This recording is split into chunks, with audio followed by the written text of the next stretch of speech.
Magandang araw mga lods. Yan, ngayon mag-update tayo ng ng mga kits natin, mga idol.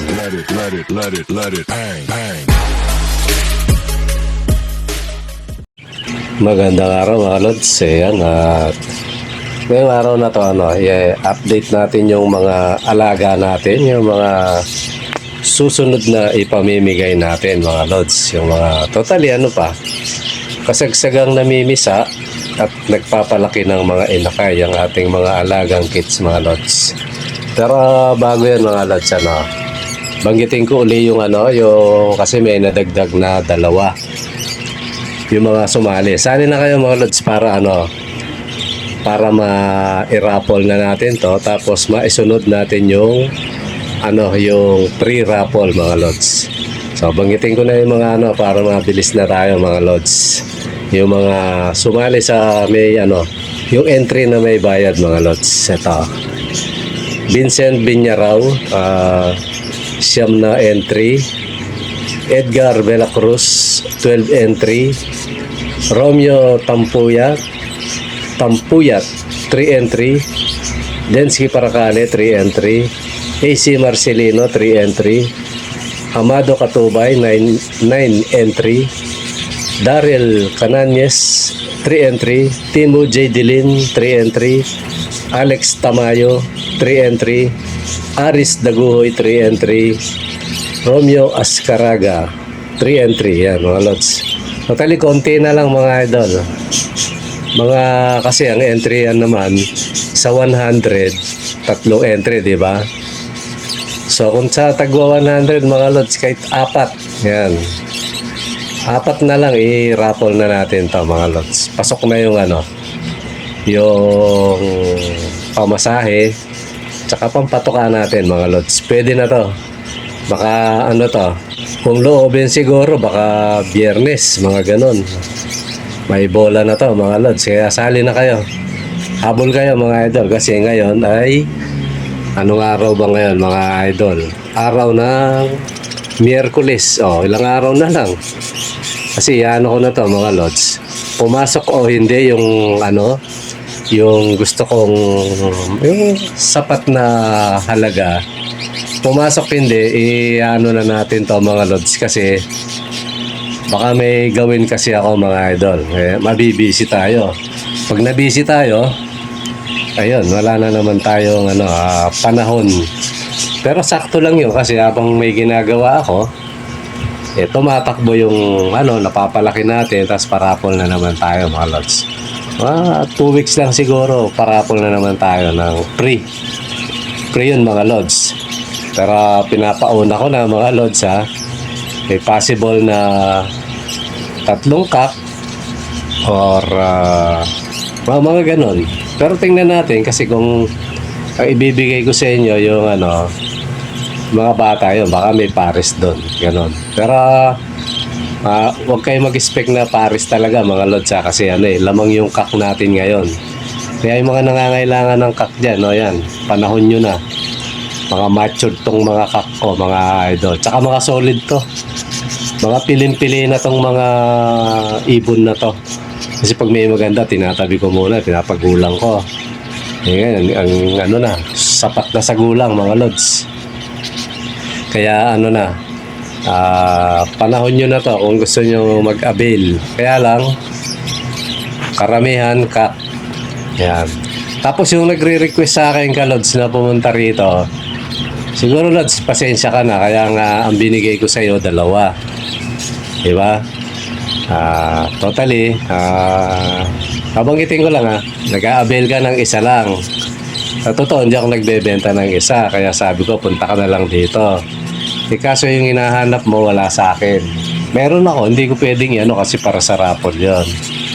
So kung gusto mong isa palitan ng female, lods, pasensya ka na, kaya nga binigyan kita 2. Diba, dinoble ko.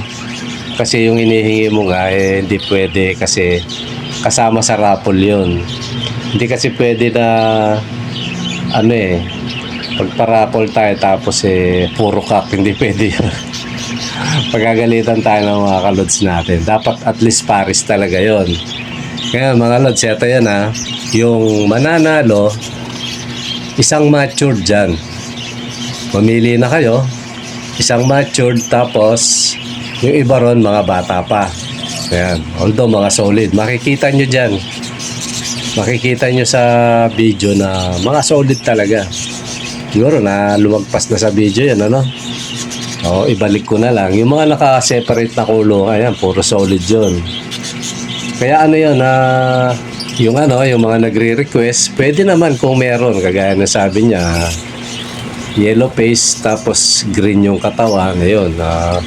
Kung sakali Lord, sabi niya, ako pala rin, gusto ko yun yung ayun, meron ako nun. Kung papalarin ka, Lods, yun ang ibibigay ko sa'yo. Basta iulit mo lang kung sakaling ikaw yung manalo, i-remind mo lang sa akin yun para maibigay ko sa iyo. Yun, pwede yun. Yun nga, yun sa mga mananalo, apat na o dalawang pares na bata, isang matured yan. Ganun ang gagawin natin. So, kung gusto niyo na, puro bata para magkakasing edad. Yan. Kasi ako mga Lods, kung ako sa inyo, para mabait yung alaga, puro bata. Di ba, no? Ngayon, nasa inyo naman kasi ang premise ko sa inyo, isang matured, isang pares na matured, tapos dalawang pares na mga young pa. At least may dalawa kayong pagugulangin na papait sa inyo. Bagay, ito namang na to, medyo okay naman na, kaya na siyempre, nangingilala na yung mga yan, matured na sila eh. Di kagaya pag bata, ikaw yung kikilalanin yung parents niya. Tapos, yung nagre-request na itapik ko daw uli yung di ko lang kung di yata napanood ni Lods. Meron na yan, Lods eh. Yung patungkol sa mga gender na yung sirin, yung sa may ilong. May blue kasi dyan, may puti, merong brown, merong blue na may puti na may pagka-brown. Yan. Yun ang mas mahirap doon, yung Kasi yan, pabago-bago yan eh. Siguro sa ibang na lang, Lod, sa ibang pagkakataon, topic natin uli yan. Pero sa ngayon kasi, update lang tayo sa mga alaga natin. Yan. Kasi malapit na to, mga Lods, yung gustong humabol, habol na kayo kasi, gaya na sabi ko, pag ito in-announce ko ng bawal na, wala na yon. Hindi na kayo wala na, sa susunod na kayo, may susunod free, di ba, Hindi ko natatanggapin yung entry kasi lalo na, kasi minsan mga Lods, ganito, pag sapat na yung nakita ko umaga, sapat na halaga para sa patukan natin, gagawa na akong video nun, tapos minsan na i-upload ko pa yon mamayang hapon, gano'n. Kung sa kalagitnaan, tanghali ka entry, wala na yon, tapos na yung video nun, Lods. Kaya minsan yun hindi naman laging gano'n. Hindi na natin pwedeng tanggapin yun. Kawawa naman yung kalods na hindi na mababanggit yung pangalan, tapos tatanggapin pa natin yung bayad niya. Mali yun, mga idol. Kasi tayo, kaya nasabi ko sa inyo, for patuka lang to, hindi natin intention na rito. Although, bagamat may pera dito, sa totoo lang, mga idol. Kaya lang, sa parapol natin, for patuka lang talaga. Although, may bumibili rin. Minsan nga, pag lang, bibigyan ko na lang eh. Tapos yung mga, yung mga loads, sabi nila, sana, mabiyayaan ako ng mo. Lagi lang kayong, mag-comment, manood. Yung comment, importante yun. Tapos, yung mga nagsasabi rin na, loads, dinownload ko yung mo, pinapanood ko sa trabaho. Ganito yung payo ko sa inyo, mga lods, para mag-boom yung natin. Kasi pag dinownload mo yan, mawawala na yung ads dyan. Parang naka-offline na yung labas nun. So ngayon, ang maganda, lods, panoorin mo kahit ilang minuto. 3 minutes, ganon. Tapos pabayaan mo yung mga ads na yan bago mo siya i-download. Di pag nasa trabaho ka, tsaka mo na tapusin yung video, ulitin mo na lang. Kasi, para pakinabangan ng channel natin. Kasi mga lods, pag dinownload nyo na, wala nang ads yun. Hindi na kinikilala ni YouTube yun na, as a, kumbaga sa follower, Kasi nag-offline na nga yun. Wala na yun, hindi na didetect na ni, yun. Kaya, maganda, kahit ilang minuto, panoorin nyo muna bago nyo i-download yun. Ganun ang, sa mga busy sa mga busy lang naman, pero karamihan naman dito, okay naman yung nila, yung panonood nila sa YouTube talaga. Pero hanggat maaari mga lods, manood kayo sa YouTube para nakikita ni Whitey yun. Para totally, opera na nga niya ako kaya hindi pa ako handa mga lods Marami pang kulang sa gamit ko.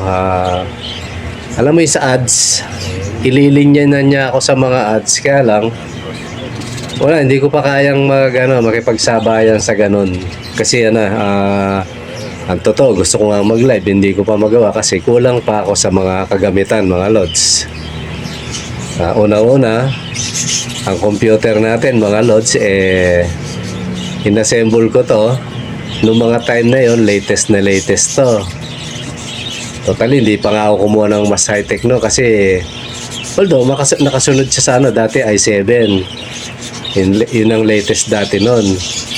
Kinuha ko i5 kasi nga sabi nung IT na katropa natin, wag daw masyadong kasi sobrang bilis mo minsan madaling basta may sinabi siya na hindi maganda. So sinunod ko siya kasi okay naman yung setup namin. Pero pa yun mga lods, 2016 pa yun. At ayokong mag-adjust ng pa hanggat hindi ako nakakabili yung bago kasi parang hindi ko pa priority yung mga ganyan mga lods kasi mas may inuuna tayong pagkaabalahan sa pera natin kaysa sa computer mga lods. Bagamat kailangan natin. Kaya marami akong kulang. Napakarami kong kulang kasi pag binili ko yun mga gastos din. Tapos kailangan ko mag-window adjust ng window kasi ako mga lods naka Windows 7 pa rin ako. Kasi pag nag-adjust ako ng na-upgrade ako, lahat ng ginagamit kong software mawawala. Ayoko. Kaya hanggat pwede siya, hanggat hindi ako nagpapalit ng computer, hindi ako mag-upgrade ng Windows natin. Kasi mahirapan ako mga lods. Kaya ayun. Kaya minsan gustuin ko man na ini-encourage na ako ni Whitey na mag-live. Tapos para pasukan ako ng ads. Ang problema, kulang tayo sa mga lods. Kaya pagtitiisan ko muna to hanggang sa makuha natin yung ganong equipment. Totally sa pag-vlog nga lang pahirapan pa mga lods kasi cellphone lang talaga yung gamit ko. Tapos yung pang-edit ko pa, yung CapCut gusto na akong pagbayarin mga lods. Kaya kumukuha ko old version.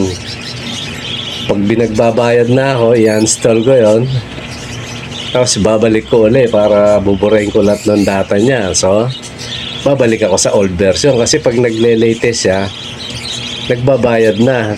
Yung mga pictures na ayaw na niya ibigay. Kaya siguro mga lods, pasensya muna kayo sa mga ganun. Hindi tayo makasabay sa ganyan.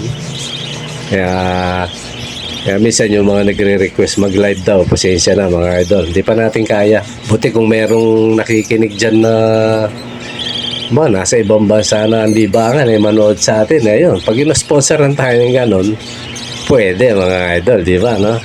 Kasi sa totoo lang ako, dahil may kadaldalan tayo pag nag-live ako baka kayo manawa pag nagdadaldal ako dyan. Di ba mga lods yan, totally habang nagro-roll yung camera mga lods, yan, mula kanina na ipapakita ko na yung mga in-update natin ng mga alaga natin, yung mga susunod. Meron nga dyan na sumobra na yung dami ng itlog, nagduda na ako. Hindi na siya parang hindi nagfertile kaya pag may panahon ako nito, titirahin ko uli yung yung mga itlog niya kung talagang may fertile. Ngayon pag medyo alanganin, ikakalat ko yun. Kasi baka hindi na niya kaya. Dumami na mga lods eh. Nakita nyo siguro sobrang dami na. Eh nakakaduda na yon. Ano talaga yun? Kasi pag ganyan, pag hindi mo alam, iisipin mo, baka parehas babae. Pero hindi. Male and female yan. Kaya lang, ewan ko bakit ano nangyari sa ibon na to. Yan pa naman yung nagbubuga ng rainbow, mga idol. Eh, nag-iisip ako ngayon kung ipapahinga ko ba? Di ba, no? Magsasalang ako ng iba o ano ba? Kasi pag pinahinga ko to, ang isasalang ko yung African, mga lods. Yung African natin ang isasalang ko kasi para makapagparami tayo. Subukan natin dito kahit maliit yung area natin. African lovebirds yung isasalang natin. So, ganun na lang siguro mga idol ang gagawin natin. Kasi yung sa katotohanan, yung mga breeder ko, hindi ako nagkakamali, 10 yata yung kasi bali 13 to eh. 10 kits, 3 yung African. So, pag inalis ko to, babawasan ko yan. Hindi na siya makakabalik. Ang isasalang ko, African. Para pag nagpaparapol tayo, may kasama ng African yung mga pinaparapol natin, mga lods. So, may African ka na, may parakeets ka pa. Di ba, no? Ganun ang gagawin natin, mga lods. Yan. Yun lang yung gusto ko yan, oh. Yung mga pinakita ko na yan, yung mga kanina pa totally nagro-rolyo, yung tawag nito, yung mga kids natin na nag-iitlogan at may mga inakay na, mga lods. Although ngayon hindi masyadong na di kagaya nung araw o nung nakaraan na may 8, may 7, di ba, no? Ngayon nagbuga sila kasi karamihan dito, karamihan bago na. Mga bagong breeder na to kaya hindi na sila ganun kadaming umano. Ang lahi lang talaga ni Tweety, kaso si Tweety na mayapa na, mga lods. At saka si Quing Quing, yan. Yan yung mga ibong ko na napakasipag mag-inakay. Nakakabuhay lang siya. May namayapa na, mga lods eh. Kaya ito, ibang na to, ibang mutation na. Although, mahina. Isang 3, 2. Di ba, no? Karamihan ngayon 3, 4. Isa lang yung na nag-anim yata. Yung isa na lang yung natira sa nest box niya. So mga susunod na araw, alisin ko na rin yun. Tapos, may posible na doon din ako kumuha sa inyo ng ipamimigay ko. Yan. Kasi yung mga rito, puro natira, mga kak, mga lods. Kaya, sabihin nyo sa akin kung kailangan nyo ng kak. Nanalo kayo, at meron na kayong ibon, at kulang kayo sa kak, yan, sabihin nyo sa akin. Yun ang ibibigay ko sa inyo kasi marami to, mga lods. So yan, mga lods, sana makasali kayo sa parapol natin. At yung mga yung mga nag-aabang ng libre, dapat lagi kayong nagko-comment. Kasi number 1 yan. Kasi nag-uumpisa na akong magmatsyag sa mga comment nyo kung sino yung masipag. Kasi mga lods, ganito yon. Bukod sa ipinamimigay natin, tapos meron pang alam mo yung pag sinipag ako o natuwa ako, chinachat ko yon o pinapersonal kong i-message para bigyan. Kaya huwag kayong manawa, mga idol. Hindi ko lang binablog yun. Yan, alam ng mga nakakakuha dito niyan. Hindi ko siya binablog, pero yun, na nabibigyan sila. Kaya huwag kayong manawa. Kung hindi pa dumarating yung para sa inyo, lang, antay-antay lang kayo. Malay nyo sa tinagal-tagal African pala yung maibigay ko sa inyo, di ba, no? Kaya nagpaparami tayo para sa mga susunod na parapol nating may bayad at saka yung walang bayad may kasama ng African lovebirds, mga lods. Totally yan, siguro nakita nyo na sa video yung 3 yung itlog ng African, 3 rin yung napisa. Yan, napakalupit na sipat yun, mga lods. Sinipat-sipat ko lang kung alin yung hen at saka yung female. pinagparis-paris ko, yan, tiningnan ko. Ayun, lahat sila ng itlog, kaso yung unang namisa na pinaposter natin, namatay nga lang. Pero at least ano na yon, proven na yon na paris talaga at magbubuga. Tapos ito rin yung ngayon, nag-inakay ng 3, no? Tapos meron din yung yung sa may kabila. Kaya nagtataka ako nung tiningnan ko yun, 4 na yung itlog eh. Ngayon, sinilip ko ulit, bakit 3 na naman? Sabi ko, mukhang may something. Minsan checking ko yung mukhang may nakakapasok na Bagay kung bubwit naman yun, lalaban yung mga African na yan eh. Lalaban yan sa bubwit mga lods. Di kagaya ng ng parakeets na takot yan minsan. Pero lumalaban din yan eh. Basta pinasok mo, lalaban yan. So yun mga lods, hanggang dito muna siguro yung ating vlog, update lang. Malapit na yung natin. Baka pag talagang wala na sumali ngayon eh. Basta ang ko, itong Biyernes na to hanggang Lunes mga lods. Itong Biyernes na to, yung parating na Biyernes hanggang Lunes, pinaka-sure ball na siguro Lunes na baka hindi nga umabot dun eh. Ayan, parapol na natin para makaraos na yan. Kasi naman na, kung tutuusin, pwede naman na to. Kaya na, siyempre, para malay nyo, sumobra. Eh di may pa yung baliktaya pa. Pag sumobra to, baliktaya pa mga lods. Okay mga lods, siguro hanggang dito muna. At maraming salamat sa panonood. Bye-bye.